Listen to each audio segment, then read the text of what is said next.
That $15 streaming subscription you paused last month might have just cost you a home loan. Banks in 2026 are now using advanced algorithmic tracking to scan your subscription pause history as a sign of financial instability. If you're planning to borrow, you need to see how these innocent clicks are nuking your credit profile. My name is Emily, and I spend an embarrassing amount of time thinking about money, the invisible systems that decide who gets approved, and why two people with the exact same paycheck can get two completely different answers from the same bank. If you'd rather understand how lending actually works in 2026 than find out the hard way at the worst possible moment, hit subscribe and give this video a like if it changes the way you manage your accounts before you ever apply. Now, let me show you the machine that's already reading you. Start with the part nobody warned you about. Your bank no longer judges you on your score alone. It judges your behavior in real time, line by line. For decades, a loan came down to a single number, your credit score, a photograph of your past, taken once, often months out of date. That era is ending. Through something called open banking, lenders can now ask permission to read your actual account as it moves. Not a snapshot, a live feed. They call the practice cash flow underwriting, and it isn't coming, it's here. Experian, Equifax, and a firm called Prism Data already sell it to banks, and the lenders who use it approve up to 28% more applicants without taking on $1 more risk. So the question quietly changed. The old one was, what do you owe? The new one is, how do you behave? Your score still matters, but sitting beside it now is a second, quieter score, built from the rhythm of your spending. And that rhythm includes every subscription you start, pause, and cancel. Here's why it carries more weight than it should. Pay the same small bills the same day every month, and you look like a person who keeps promises. Start a service, kill it, restart it, kill it again, and you look like something else entirely. Stability looks like the same charges on the same dates for months on end. Volatility looks like a brand new decision every time you open the app. The old score can't see the difference. The feed sees nothing else. Now meet the machine reading it. Automated underwriting doesn't see your streaming the way you do. It doesn't care what you watch. It cares what your choices reveal. And a pattern of pausing and restarting reveals the one thing a lender fears most: a budget under pressure. The system has a cold name for the gap between what you earn and what you need to survive. Your discretionary buffer. It's the cushion that proves you can absorb a bad month. Most conventional lenders want your total debts under about 43% of your income, and everything else you spend eats the room that's left. So when your subscriptions flicker on and off, the model doesn't read thrift. It reads a person trimming and re-adding,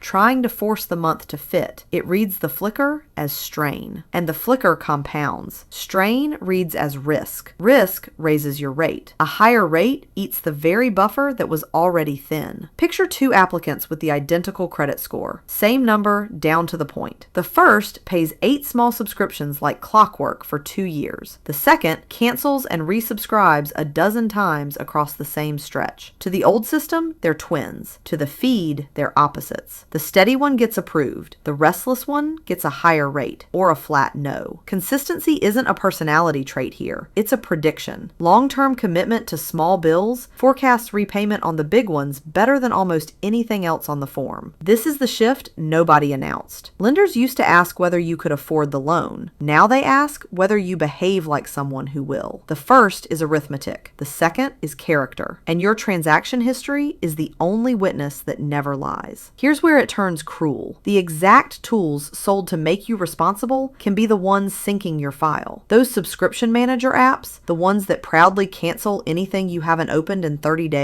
to you, that's housekeeping. To the feed, that's a financial life that won't hold still. The app saves you $9 this month and costs you the mortgage rate next year. Helpful for your wallet, a red flag for your loan. And understand this, because it does the most damage. Not all pauses are equal. A clean cancellation is a decision, and decisions are neutral. A line that reads payment failed is a confession. It says you didn't have the $4 on the day the $4 were due. Lenders don't see $4. They see a person who ran out of room. One bounce streaming charge can cost you more than the subscription was ever worth. There's even a trap in the timing. Cancel your small luxuries in the exact months money gets tight for everyone, and the model notices the pattern. Pausing the things you enjoy the moment inflation bites looks, to an algorithm, like the first crack before a default. You think you're being disciplined. The feed thinks you're getting scared. This sounds paranoid until you see it from the lender's chair. They're not being cruel. They're being mathematical. Every line in your account is free, honest data about how you handle pressure. Of course they read it. The only person not reading it is you. So let's make your account boring on purpose. This is what the people who get approved actually do, whether they understand the mechanism or not. Clean your history 6 months before you apply, not the week of. Lenders pull 2 to 3 months of statements, sometimes 6, so the window that sets your rate opens long before you fill out a form. You can't fake stability in an afternoon. You build it over a season. A boring 6 months beats a perfect Tuesday. Set your essentials and forget them. Choose the services that are genuinely staying. Put them on autopay on the same day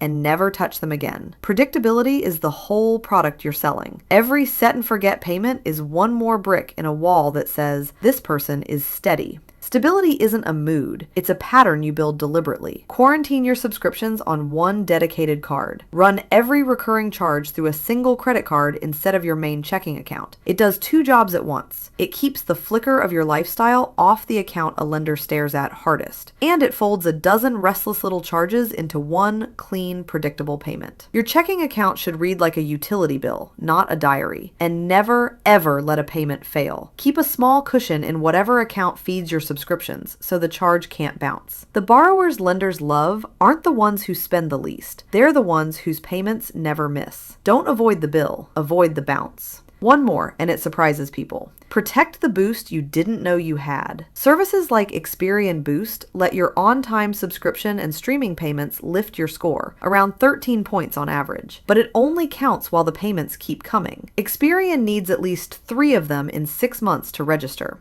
Pause the wrong service at the wrong moment, and you don't save $11. You snap the streak that was quietly raising your score. Sometimes your cheapest subscription is the one earning you the loan. And here's what almost nobody is telling you. This is the early, polite version of the system. The feed only gets wider from here. Open banking didn't just open a door, it set a direction. Regulators have already locked in your right to share this data, and lenders are racing to read more of it, not less. The honest forecast is simple. More behavior, more signals. More of your ordinary life converted into a number that decides what you can borrow. The wall between your lifestyle and your creditworthiness is coming down, and it is not going back up. There's one fair exception, and it matters. Some accounts are volatile through no fault of their owner. Freelancers, seasonal workers, anyone whose income arrives in waves instead of on the first of the month. If that's you, don't hide it. Get ahead of it. The same lenders running cash flow underwriting can also be handed context, and a human can still overrule a model. Bring the statements that explain the rhythm. Annotate the gaps before they're held against you. Volatility you explain is a story. Volatility you ignore is a verdict. So here's the whole thing, reduced to one unglamorous truth. In a world where your bank reads every move your money makes, the most valuable account is the most boring one. Not the richest, the steadiest. A flickering history whispers risk to every algorithm it meets. A flat, dull, predictable history unlocks the lowest rate in the building. You don't need to earn more to get the better loan. You need to look like someone who keeps promises.